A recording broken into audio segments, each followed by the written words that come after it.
जय जगन्नाथ। आपकी पार्टी भीमा कश्यप की ओर से। चलिए मुखौटा उतरा। समाजवाद और धर्मनिरपेक्षता पर नए सिरे से बहस के लिए पार्टी का धन्यवाद। हंसबोले और शिवराज सिंह के बाद जब उपराष्ट्रपति जगदीप धनखड़ ने भी इन शब्दों को नासूर और सनातन का अपमान बताया तो लगा कि इस बार मामला जनता को बरगलाने तक सीमित नहीं है। आपातकाल का इस्तेमाल कर इंदिरा गांधी ने इन शब्दों को संविधान की प्रस्तावना में जोड़ा था, तो अब समय आ गया है अघोषित आपातकाल में इन शब्दों को हटा दिया जाए। वैसे भी हिंदू राष्ट्र की आंधी में ये शब्द अपने मायने खो चुके हैं। इंदिरा गांधी ने समाजवाद शब्द यूं ही नहीं जोड़ा, उन्होंने इसे कर दिखाने की कोशिश भी की। उन्होंने न सिर्फ जमींदारी उन्मूलन किया, भूमि सुधार लागू किया, बैंक और खदानों का राष्ट्रीयकरण भी किया और शिक्षा और स्वास्थ्य सेवाओं का विस्तार भी। अब जब नए सिरे से नए जमींदार पनप गए हैं, राज्य सरकारों ने सीलिंग कानून पलट दिए हैं, बैंकों का फिर निजीकरण हो रहा है, अवैध उत्खनन देश भर में जारी है, स्कूल बंद किए जा रहे हैं, स्वास्थ्य सेवाओं को बीमा के हवाले किया जा रहा है, तब इस शब्द का कोई प्रासंगिकता वैसे भी नहीं बचती।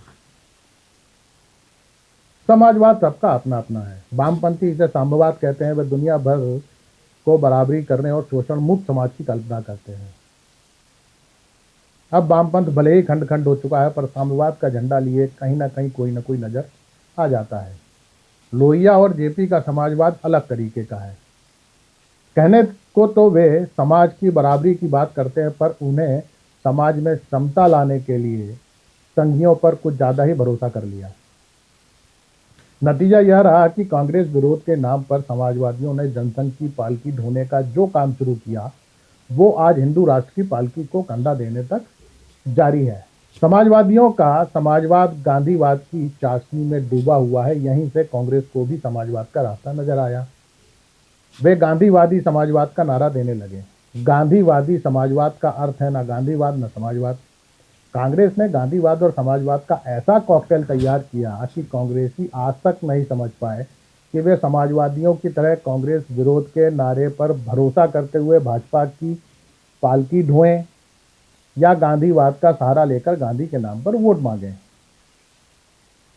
यह भ्रम आज तक बना हुआ है। कई कांग्रेसी ऐसे हैं जिन्हें असली समाजवाद हिंदुत्व में ही नजर आता है, इसीलिए जब उन्हें ध्वज ध्वजा उठानी पड़ती है तो वे संघियों से भी ज्यादा नफरत फैलाते नजर आते हैं। कांग्रेसी गांधीवाद और समाजवाद को कालखंड और परिस्थितियों के हिसाब से उपयोग करते रहे हैं। इंदिरा गांधी का समाजवाद साम्यवादियों की बढ़ती ताकत को भौंतरा करने का हथियार था। यूं तो संघियों का समाजवाद से उतना ही पुराना बैर है जितना धर्मनिरपेक्षता से, पर जरूरत के हिसाब से वे भी समाजवाद शब्द का उपयोग करते रहे। जब भाजपा का गठन हुआ तो गांधीवादी समाजवाद को उन्होंने अपने संविधान की पहली लाइन लिखने के लिए इस्तेमाल किया। गांधी इस देश की मजबूरी है, ना चाहते हुए भी उन्हें नमन करना ही पड़ता है। फिर सत्ता में भागीदार होने पर उन्होंने दीनदयाल उपाध्याय के एकात्म मानववाद को गांधीवादी समाजवाद का पर्याय बताया। जब और ताकतवर हुए तो लोगों को यह समझा दिया कि वसुदेव कुटुंबकम वाला हिंदुत्व ही असली समाजवाद है और हिंद स्वराज का विकल्प मनुवाद है, जहां जातियों के हिसाब से काम का बंटवारा किया गया है। इसलिए संविधान की प्रस्तावना से समाजवाद शब्द हटाकर इस देश को हिंदू राष्ट्र बनाया जा सकता है।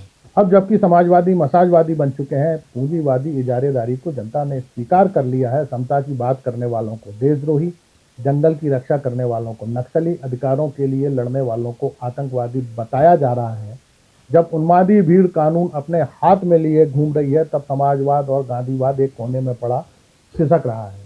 पूंजीवाद ने समाजवाद को भौंतरा करने के लिए सांप्रदायिकता को अपना हथियार बनाया। अब बात धर्मनिरपेक्षता की, तो उसे राम मंदिर आंदोलन पहले ही कर चुका है।